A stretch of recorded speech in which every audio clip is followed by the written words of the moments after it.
अस्सलाम वालेकुम। आज मैं आपके लिए मिल्क केक की बहुत ही मज़े की रेसिपी लेके आई हूँ, जिसके लिए हमें सिर्फ 3 इंग्रेडिएंट्स चाहिए होंगे। तो सबसे पहले मेरे पास है 1.5 लीटर के करीब दूध को हम इतना पका लेंगे कि इसमें से आधा रह जाए, लेकिन हमने इसे छोड़ना नहीं है। तकरीबन 1 से 2 मिनट के बाद हमने इसमें मुसलसल आहिस्ता आहिस्ता ऐसे चम्मच हिलाते रहना। अगर हम छोड़ देंगे ना तो ये नीचे चिपक जाएगा, तो वो टेस्ट जो है वो हमारा मिल्क केक का वो ख़राब हो जाएगा। दूसरी चीज़ जिसका हमने ध्यान रखना है, हमने इसे नॉन स्टिक में नहीं बनाना। तो हम इसे सिल्वर या स्टील के किसी भी चीज़ में बना सकते हैं, लेकिन नॉन स्टिक में हमने इसे बिल्कुल भी नहीं पकाना।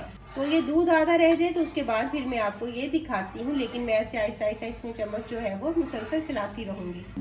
दूध को पकते हुए आधा घंटा हो गया और ये अब तकरीबन दूध जो है वो आधा रह गया है। तो अब मैंने इसमें क्या करना है, थोड़ा सा इसमें लेमन जूस डालना है। बिल्कुल थोड़ा सा मैं इसमें डालूंगी, ये तकरीबन ½ टीस्पून के करीब है, और ये भी मैं पूरा नहीं डालूंगी। 2 से 3 ड्रॉप करके मैं इसके अंदर डालूंगी और आहिस्ता आहिस्ता इसमें चम्मच जो है वो चलाऊंगी, क्योंकि हमें इसे बहुत ज़्यादा खट्टा नहीं करना।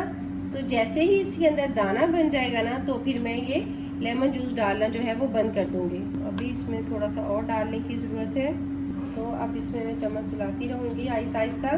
थोड़ा सा लेमन जूस मैं इसमें और डालूँगी। मैंने इसके अंदर तकरीबन ½ टीस्पून के करीब लेमन जूस डाला है। ये देखें थोड़ा थोड़ा सा दाना बनने लग गया है। तो अब मैं इसे मज़ीद पकाऊंगी तकरीबन इतनी देर के लिए जब तक ये दूध का जो पानी है ना वो खुश्क ना हो जाए। लीमू डाल के पकते हुए इसे 10 से 15 मिनट हो गए हैं। तो मैंने मुसलसल थोड़ी थोड़ी देर के बाद इसे हिलाती रही थी। अब हमने एक चीज़ का ध्यान रखना है, ये जो किनारों पे लगेगा ना, इसे भी हम ऐसे करके कुछ लेंगे और साथ से इसी के अंदर ही डाल देंगे। तो मज़ीद मैंने इसे इतनी देर पकाना है कि ये जो इसमें थोड़ा थोड़ा सा पानी है ना, ये भी खुश्क हो जाए।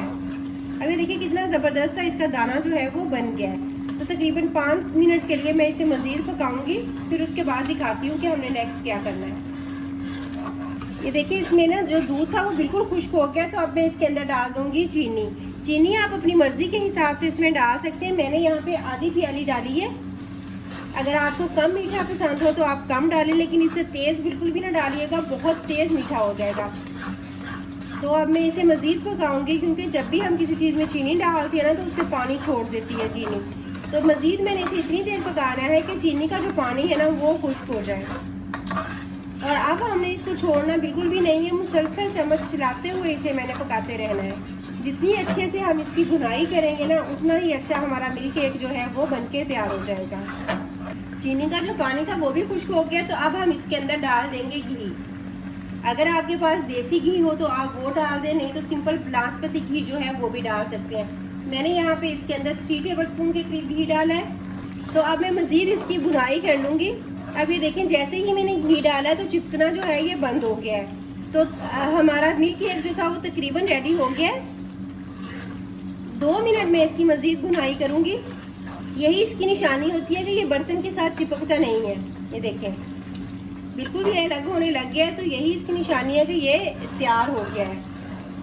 ये बिल्कुल रेडी है। मैं इसे थोड़ा सा ठंडा कर लूँगी, बिल्कुल थोड़ा सा ठंडा करना है। तो उसके बाद मैं इसे डिश आउट करती हूँ, डिश आउट करके फिर मैं आपको दिखाती हूँ। तो अब मैं इसे इसमें निकाल लूँगी। निकालने के बाद मैंने इसे 4 से 5 घंटे ठंडा करना है। बहुत अच्छे से ये ठंडा हो जाएगा, तो फिर उसके बाद मैं आपको दिखाऊंगी इसकी कटिंग करके कि ये लग कैसा रहा है। तकरीबन 4 घंटे हो गए हैं केक को फ्रिज में रखे हुए। तो अब मैं इसे साइड से अलग कर लेती हूँ पहले, और फिर उसके बाद इसकी कटिंग करती हूँ। अच्छे से ये ठंडा हो गया है। ये हमें थोड़ा सा इसको ध्यान से निकालना पड़ेगा, क्योंकि ये जमता नहीं होता।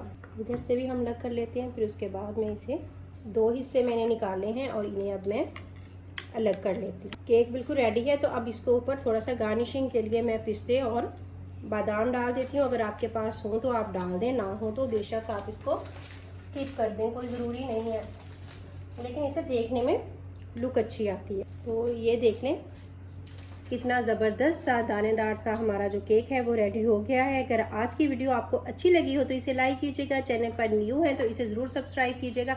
आज की रेसिपी आपको कैसी लगी मुझे कमेंट सेक्शन में ज़रूर बताइएगा, और अपना रखिएगा बहुत सारा ख्याल। अल्लाह हाफिज़।